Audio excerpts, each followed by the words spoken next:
오늘은 세상에 오신 참빛, 물론 예수님의 이야기입니다. 그것에 대해서 예수님 좋아요, 기뻐요, 네, 다 기쁩니다. 그러나 그 우리 안에 있는 뜻을 좀 보도록 하겠습니다. 우리 같이 한번 서로 웃으면서 메리 크리스마스 그럼 인사합시다.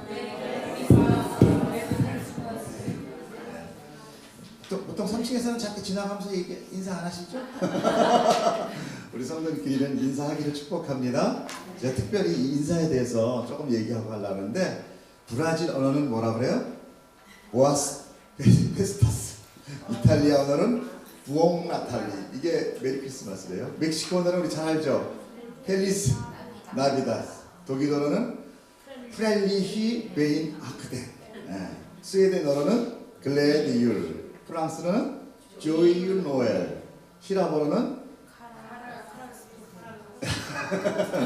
맞아요. 카라 크라스토게나. 근데 이게 이제 일본어로는 뭐라 그럴까요? 아노메리 구리스마수. 진짜예요. 네, 메리 구리스마수. 네. 네, 오늘은 즐거운 성탄절 맞습니다. 성탄절은 사실 예수님의 탄생일은 아니에요. 그러나 예수님 어찌됐든 탄생하셨겠죠, 언젠가. 네, 그래서 그 예수님 탄생을 우리가 기념을 이날을 하고는 있는데, 이날은 예수님의 탄생일은 아니고 그리스도의 복음이 이제 로마로 전파되거든요. 그래서 로마의 이제 국교가 됩니다. 그래서 기독교가 급속히 확산되고 권세를 갖게 되니까 어떻게 되냐면 급속히 세속화되기 시작해요. 원래 기독교란 고난과 핍박을 받고 성장합니다. 누가 좀 이런 잔인한 얘기 좀 하지만 순교자의 피를 벗고 성장하는 것이 기독교다라고까지도 이야기하는데, 어떻게 얘기하면 너무 잔인하지 않나 이렇게 하지만 그것이 바로 무엇을 뜻하느냐? 우린 세상 사람들이 가는 길과는 다른 길을 가고 있다는 것을 뜻하는 거죠. 자, 왜 그러시겠습니까? 우리 기독교의 교주님이 누구세요? 우리 예수님이시잖아요. 예수님의 삶이 그런 낮아짐의 삶, 고난의 삶, 핍박의 삶, 가난한 삶을 살았기 때문에 그래요. 근데 그 따르는 추종자들이 요즘 너무 부자야. 그건 좀 아니다. 일단 우리 교주님 따라가야 된다는 거고요. 자, 이제 이렇게 공인된 국가 종교가 되자 로마 교회는 로마의 황실로부터 더욱 세력이 확장되어서 나중에는 로마의 황제권도 내려오게 할 수 있는, 대단한 어떤 그 권세를 갖게 돼요. 아무튼 그래서 예수 그리스도의 탄생일을 국가 그 당시 로마의 축제일 날로 함께 이렇게 선포하게 되는데, 그 축제일이 원래는 뭐였냐면 태양신을 믿던 로마거든요. 그래서 로마에 보면 이게 태양, 로마의 황제는 신이다 이래요. 그래서 로마 황제가 태양신으로 이게 신격화됐었어요. 그래서 이미 로마에 보편적으로 전파되어 있던 이 태양절, 기왕이면 이 태양절, 이게 왜냐하면 이걸 따로따로 하면은 또 태양신 믿는 사람들이 또 구태타가 나고, 그러니까 로마는 어때요? 그냥 무조건 정치적인 의미로. 그래서 태양절에 태양의 탄신일, 그 다음에 태양일로 절기로 쉬는 그 날을 12월 25일을 예수님의 탄생일로 이렇게 겹쳐서 기념하게 되었던 거죠. 자, 이때부터 이제 기독교가 변질되기 시작한 겁니다. 사실 하나님께서 예수님의 탄생을 왜 감춰놓으셨을까요? 또 예수님이 태어난 그곳, 또 예수님이 돌아가신 거기는 골고다 언덕이니까 다 알지만 그게 왜 감췄을까요? 중요한 건 그 얘기가 아니다라는 거죠. 근데 인간들은 어떻게 자꾸 뭔가를 보려고, 자꾸 뭔가를 기념을 하고, 그걸 붙들고 그게 마치 내 신앙인 양 이렇게 삼으려고 하는, 하나님 그걸 원천봉쇄하신 겁니다. 자, 태양신 날 뭘 했는가? 태양신 탄생일, 원래 그 전에 12월 22일 날은 서로 선물을 주고받고 거리와 나무들에게 형형색색의 장식을 하며 태양신으로부터 받은 안전한 삶을 기뻐하며 서로 환락에 취해서 광란의 축제를 벌였던 날이 바로 이 날입니다. 특히 어린아이들에게 인형이나 선물을 나눠주는 풍습이 있었다고. 제가 지금 이거 백과사전 찾아서 확실하게 하는 겁니다. 마음대로 떠드는 얘기 아니에요. 나중에 특별히 나는 의심스럽다 그럼 오세요. 제가 다 보여드릴게요. 자, 오늘날 그 말 그대로 성탄절인 예수 탄생에 대한 주인공 예수는 사실 그 전에 아예 없었던 거예요. 지금도 온데간데 없죠. 온갖 쾌락과 음란과 광란과 서로 인간들끼리의 사랑을 고백하는 날, 위로와 축하를 나누는 날이 된 것은 변질된 게 아니라 원래의 모습이었다. 원래의 모습. 그러나 이런 모든 기독교의 번질과 우상숭배에 대해 하나님은 이미 예언하고 있었다는 것이 우리로 하여금 두렵고 떨리게 합니다. 한번 보겠습니다. 에스겔 18장 15절. 그가 또 내게 이르시되 인자야 내가 그것을 보았느냐 너는 또 이보다 더 큰 가증한 일을 보리라 하시더라. 그가 또 나를 데리고 여호와의 성전 안뜰에 들어가시니라. 보라 여호와의 성전 문 곧 현관과 제단 사이에서 약 25명 25가 나오죠. 여호와의 성전을 등지고 낫을 동쪽으로 향하여 동쪽 태양에게 예배하더라. 어디에서? 여호와의 성전 안에서. 이것이 앞으로 향후 나가는 것이 이제 로마 캐톨릭 교회 방향이 됩니다. 사실 로마 캐톨릭은요, 사실 그리스도교가 아니에요. 십자군 관계 때 가장 주 세력으로 핍박했던 게 크리스찬들에 대한 핍박이었어요. 수많은 그리스도인들이 그 로마의 탑정에 의해서 고난받고 핍박받고 순교한 것은 그 뒤에 누가 있었냐면 로마 캐톨릭이 있었습니다. 그래서 로마 캐톨릭의 어떤 권위를 인정하지 않는, 하나님과 예수님만 권위를 인정하는 그리스도인을 다 죽였는데, 그냥 죽인 게 아니라 가장 고통스럽게 죽일 수 있는 그 고문의 방법을 합법화하는 것이 그때가 인류 최초의 고문의 합법화입니다. 그리고 이제 사제들이 모여서 날마다 어떻게 해야 사람들을 죽지 않고 가장 힘들게 할 수 있을까. 그리고 뭐 수많은 것들이 있습니다. 20cm 되는 긴 어떤 못 같은 걸 받아서 관같이 사람을 집어넣고 문을 닫아버려요. 그러면 확 찔리잖아요. 그러면 과다출혈로 죽는 거예요. 그 속에서는 계속 죽을 때까지 고난을 받아요. 너무너무 고난을 받죠. 그러니까 우리가 예수님이 너희가 나의 이름으로 고난을 받으라, 이 고난이 이 고난이에요. 우리가 나 사업이 실패했어. 감기가 너무 심해. 고난 받나 봐. 이게 아니라 그 고난은 정말 어마어마한 거예요. 하나님 그거를 예언하고 계셨다는 거예요. 너희가 이렇게 나의 이름으로 고난을 받게 될 것이다. 자, 거룩한 성전에서 태양신을 숭배하는 행위가 그대로 예언되어 있다는 것입니다. 그래서 그런지 교회에도 이미 대형 트리와 화려하고 신도들이 서로 교제하는 모습을 그대로 본받고 있다는 것을 정말 우리는 우려하지 않을 수 없다라는 거죠. 사실 저도 학창시절에는요, 성탄절에 고등부에 모여서 뭐 했어요? 내 발바닥, 군발바닥 이러면서 밤새 고난 하루는 우리가 좀 외박을 허락받는 날이었어요. 그래서 이 까까머리와 이 단발머리 학생들이 한 방에 모여서 전도사님이 이제 주최하에 한 이불 안에 냄새나는 발들 다 집어넣고 거기서 밤새 놀았더라도 그 냄새가 그렇게 좋았어요. 그때 한번 너무 좀 좋은 추억이 있었는데 뭣도 모르고 노는 거죠. 자, 근데 이제 그런 추억도 점점 없어졌죠. 그리고 어떻게 했어요? 새벽 되면 라면 끓여 먹고 새벽성 돌았어요. 네, 잘 보세요. 내 요새는 새벽성 돌면 경찰한테 쫓겨가요. 소음 난다고. 자, 이런 우상 숭배에 대해 하나님께서는 분명히 경고를 하고 계세요. 우리가 이 경고까지 같이 한번 들었으면 좋겠습니다. 에스겔서 11장 10절 시작. 너희가 팔에 엎드러질 것이나 내가 이스라엘 변경에서 너희를 칭찬하리니 너희는 내가 여호와인 줄 알리라. 아멘. 하나님은요, 특별히 우상숭배에서 질투의 신이다 그것이 아니라 너희가 구원받기 위해서는 오로지 내가 누구인지를 알아야 된다. 하나님이 아무리 그렇게 그냥 삐지고 째져서 그럴 거예요. 아니에요. 우리가 계속 생명이신 예수님 하나님을 붙들지 않고 작은 썩은 동아줄 붙드니까 하나님은 내가 누군지 알아. 너희의 생명된다. 내가 너의 창조주, 내가 아빠야 라고 계속 반복해서 얘기하시는 거죠. 사실 이렇게 말씀하시지만 늘 보면은 칼의 심판의 경고, 또 멸망의 경고 하시면서 또 그렇게 늦었다가 어떻게 다시 또 다 모으세요. 다시 쓰다듬어 주시고 다시 위로하시면서 또 협박하고 마치 아들 키우는 엄마 같다 이런 생각이 좀 들죠. 자, 그렇다면 우리는 성탄절에 무엇을 깨달아야 할 것인가? 오늘 우리 본문을 보면서 알아보기로 하는데 9절부터 11절까지 한번 읽어주세요. 시작. 참 및 곧 세상에서 각 사람에게 비추는 빛이 있었나니 그 그가 세상에 계셨으며 세상은 그로 말미암아 지은 바 되었으되 세상이 그를 알지 못하였고 자기 땅에 오매 자기 백성이 영접하지 아니하였으나. 아멘. 참빛. 참빛이 무슨 빛이죠? 옛날에 할머니들이 그것도 참빛이었어요. 네, 엄청 안 내려가. 자, 빛도 참빛이 있고 거짓빛이 있을까? 자, 이 빛에 대하여 우리가 알아보기 위해서는 우리는 창세기로 가야 됩니다.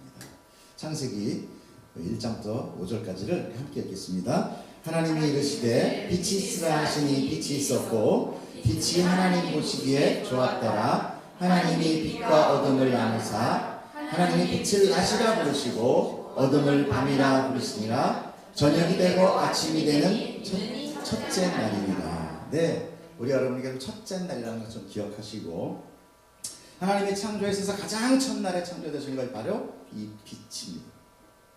그런데 이 빛이 또다시 다른 모습으로 창조되고 있는 기이한 현상을 우리는 창세기에서 발견하게 돼요. 그것이 바로 무엇이냐면 창세기 1장 14절입니다. 시작. 하나님이 이르시되 하늘의 궁창에 광명체들이 있어 낮과 밤을 나뉘게 하고 그것들로 징조와 계절과 날과 해를 이루게 하라. 또 광명체들이 하늘의 궁창에 있어 땅을 비추라 하시니 그대로 되니라. 하나님이 두 큰 광명체를 만드사 큰 광명체로 낮을 주관하게 하시고 작은 광명체로 밤을 주관하게 하시며 또 별들을 만드시고 하나님이 그것들을 하늘의 궁창에 두어 땅을 비치게 하시며 낮과 밤을 주관하게 하시고 빛과 어둠을 나뉘게 하시니 하나님이 보시기에 좋았더라. 저녁이 되고 아침이 되니 이는 넷째 날이라. 몇째 날이요?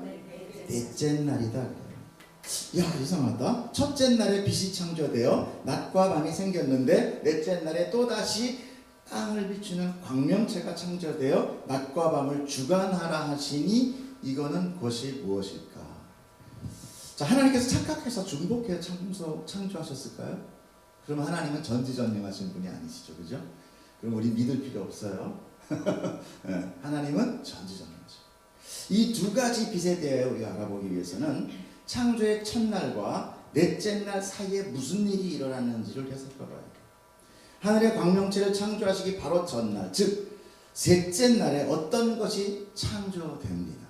보겠습니다. 창세기 1장 11절 시작. 하나님이 이르시되 땅은 풀과 씨에 있는 채소와 각기 종류대로 씨 가진 열매 맺는 나무를 내라 하시니 그대로 되어 땅이 풀과 각기 종류대로 씨 맺는 채소와 각기 종류대로 씨 가진 열매 맺는 나무를 내니 하나님이 보시기에 좋았더라. 저녁이 되고 아침이 되니 이는 셋째 날입니다. 언제 몇째 날이요? 셋째 셋째 날이다. 자, 무엇이 셋째 날 창조되었다고 그래요? 풀과 씨 맺는 채소와 열매 맺는 나무가 창조되었다. 즉 식물이 창조된 것입니다.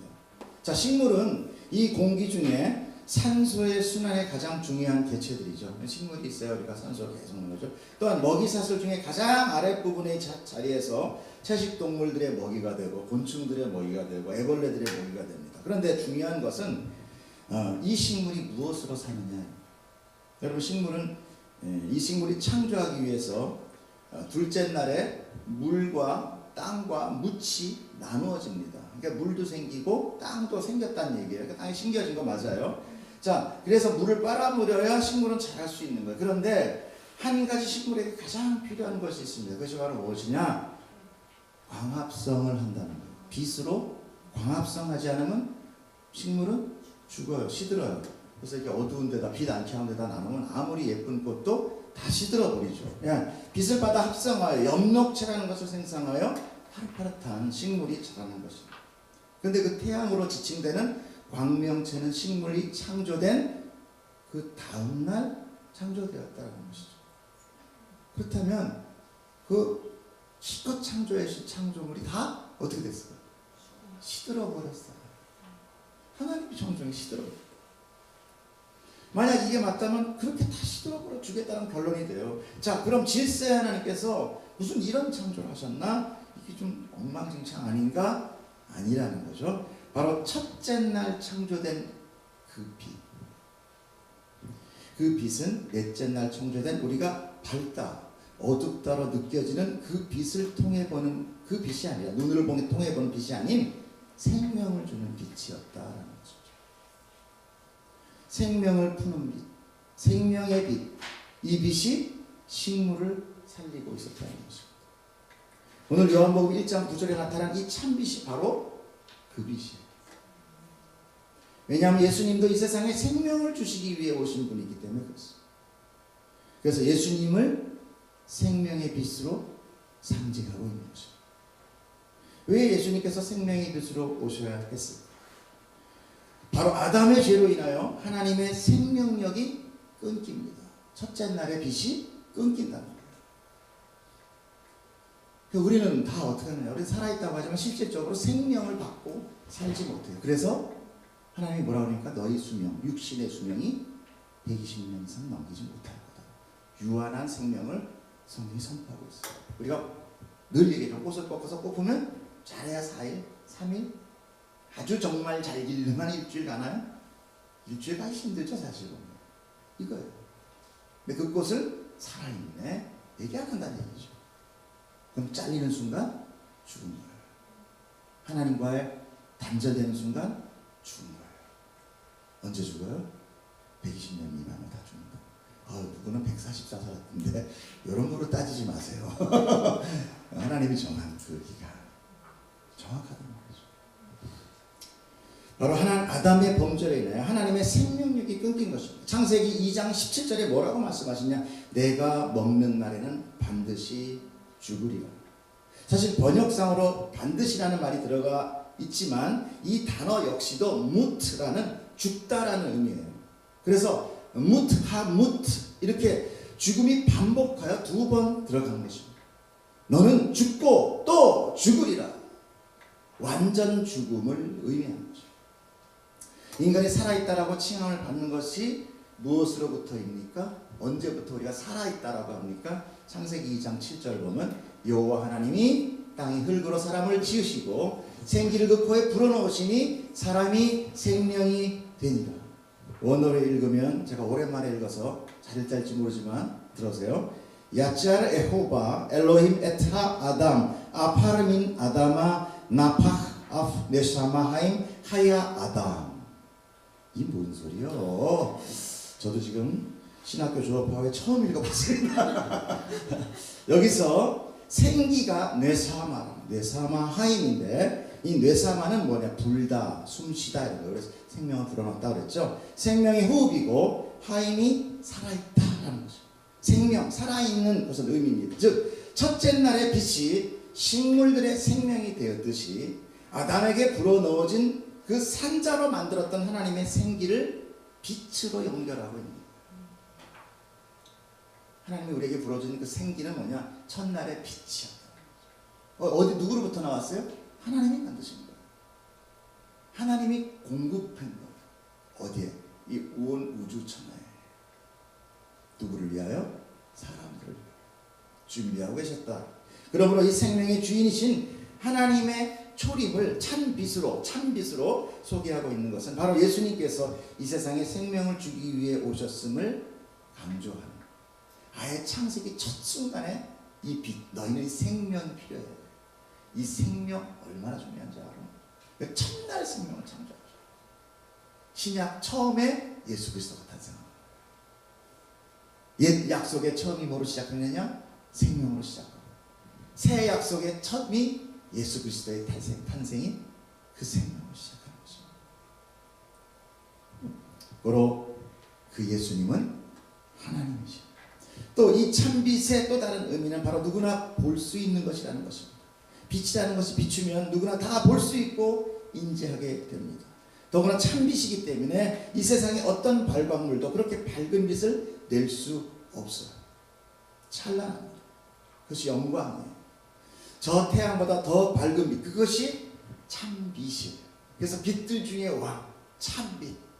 이렇게 강하고 화려하고 광대한 빛이 이 땅의 사람들에게 비춰지는데 어떤 반항이 일어나느냐? 낯을 구분하는 이 사람들이 생명의 그 강한 빛을 못 알아보더라. 얼마나 기가 막힌 얘기입니다. 깨닫지도 못하고 또 그 빛을 영접하는 자가 단 한 명도 없다는 거죠. 예수님은 그래서 결코 숨어서 몰래 오신 분이 아닙니다. 우리가 성경에 보면 별세 지나가서 그래서 이렇게 마을의 우국가에 태어나서 몰래 밤에 태어나셨나 보다. 사실 영적인 세상으로 보면은 엄청난 광명한 빛으로 오신 거예요. 그 누구나 볼 수 있는, 아니 부인할 수 없는 그런 강한 하나님의 생명의 빛으로 다시 차지하신 거예요. 누구의 뜻으로 인하여? 하나님의 뜻으로 인하여 단절되어 있는 이 암흑 같은 세상에 빛으로 오신 것입니다. 그러나 이 세상은 하나님을 향하여 모든 눈이 닫히고, 영적인 눈을 얘기하는 거예요. 마음이 닫히고 영이 닫혀버린 거예요. 즉 이걸 보고 하나님은 죽었다 얘기하죠. 이것이 바로 우리들의 완전 불가능, 완전 타락, 어둠이라는 것을 보여주고 있어요. 그런데 12절에 반전이 나타납니다. 12절을 한번 보겠습니다. 자, 시작. 영접하는 자하고 그 이름을 믿는 자들에게는 하나님의 자녀가 되는 권세를 주셨으니. 죄송합니다. 이는 혈통으로나 육정으로나 사람의 뜻으로 나지 아니하고 오직 하나님께로부터 나와 자들이라. 아멘. 이렇게 다 모르는데, 다 안 보이는데, 다 죽은 자들인데 영접하는 자들이 나타났네. 어디에? 여기에 지금 나타났네. 여러분들 어떻게 하셨어? 야, 이거 진짜 신비로운 일이다. 아무도 모르는데 여러분들이 와서 예수 그리스도 그 참빛을 예배하는 거예요. 그리고 예수 그리스도의 이름을 믿는 자가 나타났다는 거예요. 그들에게 하나님께서는 하나님의 어떤 권세를 주세요? 자녀가 되는 권세를 주셨다. 근데 권세를 주셨다, 앞으로 줄 게다가 아니라 과거 완료형으로, 내가 줘버렸다, 완료됐다, 너는 자녀야 라고 얘기해요. 결국 받을 사람은 다 받았다라는 거예요. 다 받았다. 근데 그들은 누구인가? 이게 가장 중요합니다. 뭐라고 해요? 13절. 이는 혈통도 아니요, 육정도 아니요, 사람의 뜻도 아니라. 명확하게 얘기하고 있어요.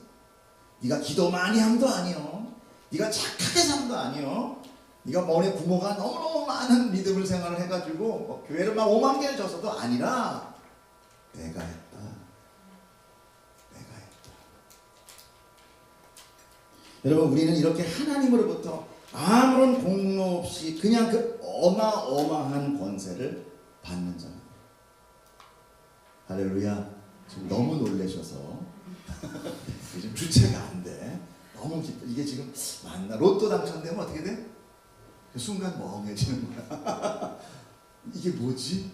그리고 이제 대끝자리 또 맞춰보고 또 맞춰보고 한 3일 후에 정신 차려져. 지금 그런 거예요. 우리는 지금 뭘 모르고, 이 어마어마한 이 하나님의 은혜, 생명이 나에게 들어와서 이제 내가 산자가 되었다. 산자. 살면 뭐예요? 내 삶이 부질부질한데. 여러분, 그렇게 그런 건 비교하지 마세요. 여러분, 산자입니다. 할렐루야. 누구에 의해서? 우리에게 찾아오신 그 참빛, 오늘 탄생하신 예수 그리스도. 그래서 우리가 기뻐하는 거예요. 다르게 기뻐하는 거 아닙니다.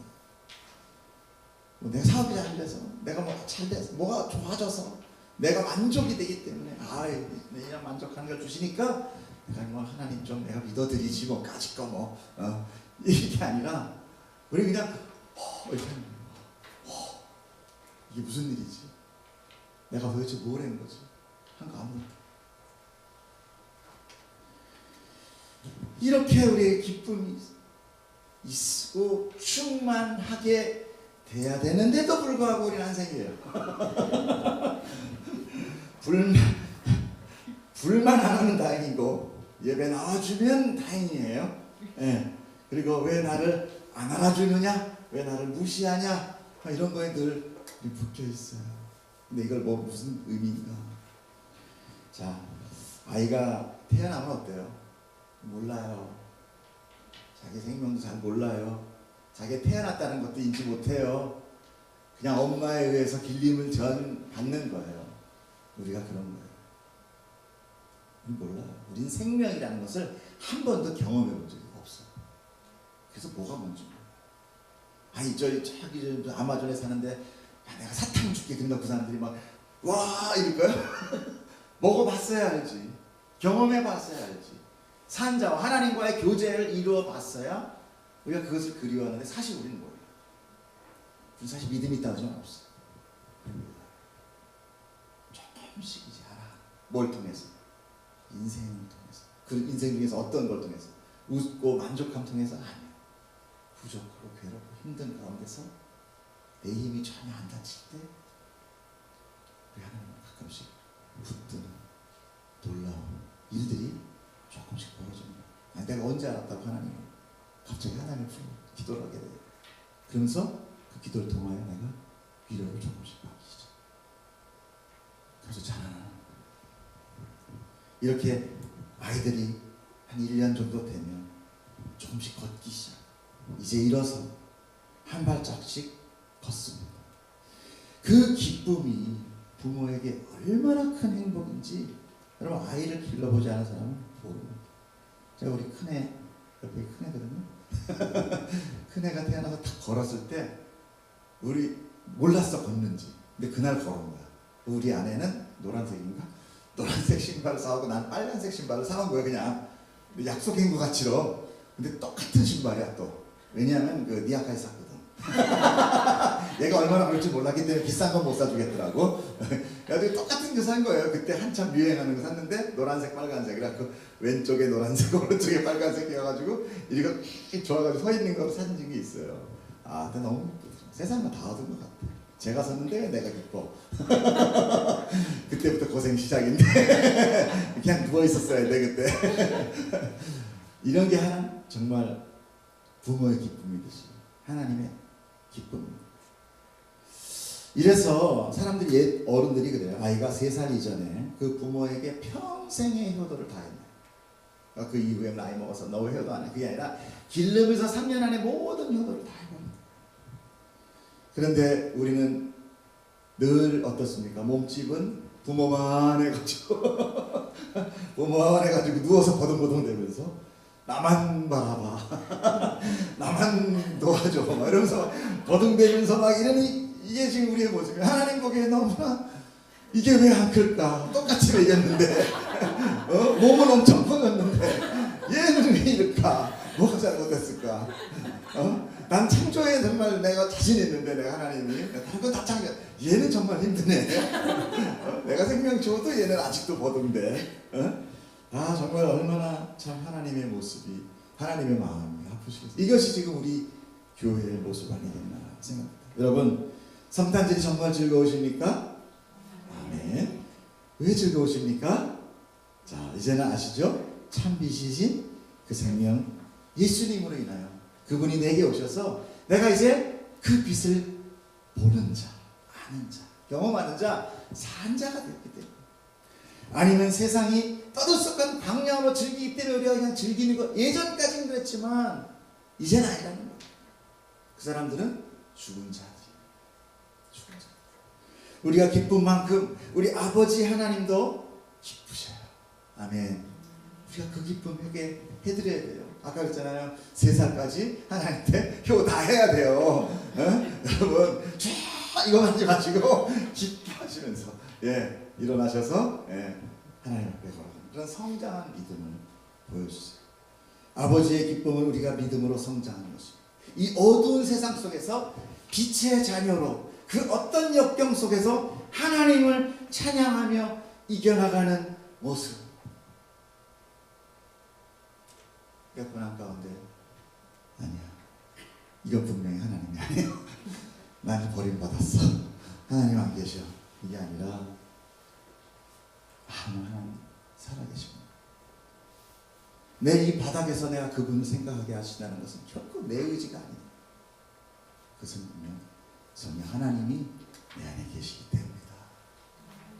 나는 하나님의 자녀 맞다. 하나님 홀로 영광 받아주십시오. 어려운 가운데서 찬양을 기뻐할 때 여러분 세상이 여러분을 보고 놀라는 겁니다. 2가지 반응이 있을 거예요. 쟤는 분명히 미쳤다. 쟤는 분명히 미쳤다. 2번째, 어쩜 저럴 수가 있냐. 제가 언제 한번 그런 얘기 했죠. 제가 대구통합병원에 있었거든요. 믿는 자와 안 믿는 자의 그 사명의 회복 속도가 배 이상 빨라요. 왜요? 그 안에 감사가 있기 때문에. 감사. 뭐 의학적으로 나오잖아요. 기쁘고 감사하면 엔돌핀인가 뭐 걔가 나온대잖아요. 응? 이상한 애들이 나와가지고 막 고쳐주고. 예. 육신도 그런데 이 영적인 엔돌핀이 안 나와서 찬빛이 막 들어와가지고 찬빛 이런 빛 말고 안 비키는 빛 말고 찬빛이 그래 들어와서 회복, 살리고 죽은 자 다시 소생케 해요. 뭐라고 얘기합니까? 성령이 들어가니까 마른 뼈가 살아나요. 할렐루야. 우린 마른 뼈였어요. 아니 우린 마른 뼈보다 더 못해요. 뭐예요? 아담아인 아파르입니다. 땅의 흙에 아니라 흙에 먼지, 티끌. 하나님 왜 그렇게 우리를 하찮은 존재로 우리를 창조하셨을까요? 너 하찮은 존재야 이것 때문에? 아니 내가 너를 키워. 너는 나의 자식이야. 너는 내 거야를 이야기하시는 거예요. 그리고 우리가 가장 기뻐하셨어요. 존귀한 자라고 하셨어요. 이것이 바로 여러분들의 모습입니다. 그때 우리는 어때야 됩니까? 찬양하는 모습, 견디는 모습, 인내하는 모습, 힘내는 모습으로 하나님께 영광 돌려야 되는 모습. 그것이 성탄절의 의미입니다. 성탄절이니까 저게 왜 난 선물 안 줄까? 이게 아니라 사랑의 고백을 들어야 되는데 오늘 왜 나한테 안 할까? 이런 세상적인 태양신을 섬기는 그런 것이 아니라 진정한 하나님의 오심이 무엇인지 그 참빛을 여러분이 깨달아 하셔야 됩니다. 내게 생명 주신 그리스도와 하나님께 참 기쁨의 자녀가 되는 것, 그것이 오늘의 여러분의 참 진리길 축복합니다. 기도하겠습니다. 사랑의 하나님 아버지 감사합니다.